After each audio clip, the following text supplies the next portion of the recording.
Good afternoon, everyone. Welcome to today's board meeting. So today we'll be talking about Lamborghini's acquisition by the VW Audi group back in 1998 and going over a bit of a review of how that went. So I think a good place to start is where exactly were we in 1997, 1998 when this acquisition took place. So at the time we employed 310 people in Bologna in Italy, so the same place we're actually based now. We were building 215 cars a year. They were all Lamborghini Diablo, so that singular model. Our owners were both Asian, so different parts of the world. One was actually an individual, and the other was a holding company based in Asia. So we had 5 years of consistent loss up until 1997. In that year, we then posted 4.2 million euros of profit, and that was with 48.2 million euros worth of sales. So things were looking up slightly at this point. However, the market was still massively volatile. So the competitors were investing hugely at R&D. They had new models coming out, and we were getting left behind. We just didn't have the finances to be able to get the R&D through the door to make these new models at the speed that our competitors were doing that. And that really left us with no option, really. We had to go somewhere to find investment, and that meant we were going to have to get acquired by a bigger company. So this was when VW Audi group set in. So VW Audi is the biggest automotive group in the world. They were looking to expand their luxury car segment at this time. So they very recently, in fact a week before they actually put the bid in for us, bought Rolls-Royce Motor Group. So that puts emphasis on just how serious they are in growing that side of the business. I think another good point to touch on is that we actually had very similar goals with Audi. We needed to keep up our kind of image of our brand, so the crazy supercar image, and they also wanted a chunk of that. They've got the sensible Audi, they've got the sensible Volkswagen, they wanted a more luxury upper kind of brand to sit alongside their portfolio, and that meant the merger would actually go really well. So I think it's also a very important thing to touch on the bad points of exactly what went on. And I think with any acquisition, it's something that we have to look at, and it's the change in middle and upper management. Going from an Asian company, which has obviously got Asian owners, through to a German-backed company is massive. You've got an originally Italian company being bought out by Germans. Germans are very mechanical, the way they think is very critical.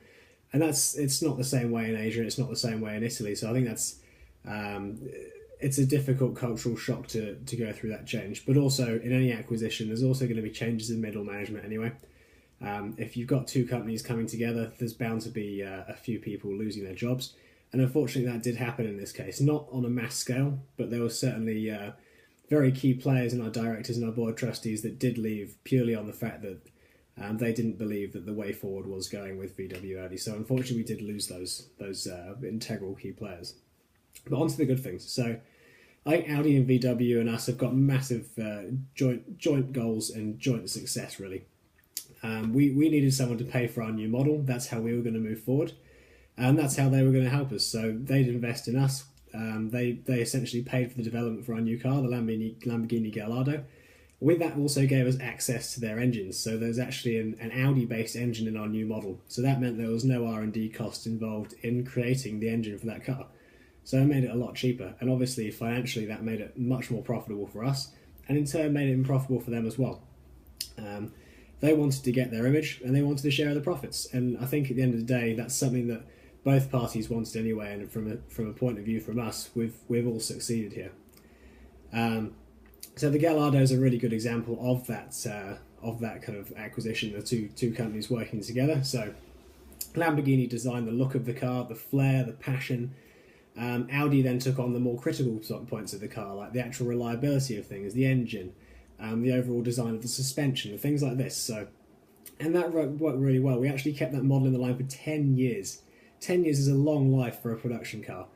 The profit from that car was absolutely phenomenal. It's actually funded all of the development for our more recent cars, the Huracan and the Murcielago, and also the Aventador, all off of that singular model. That is massive success from two companies coming together.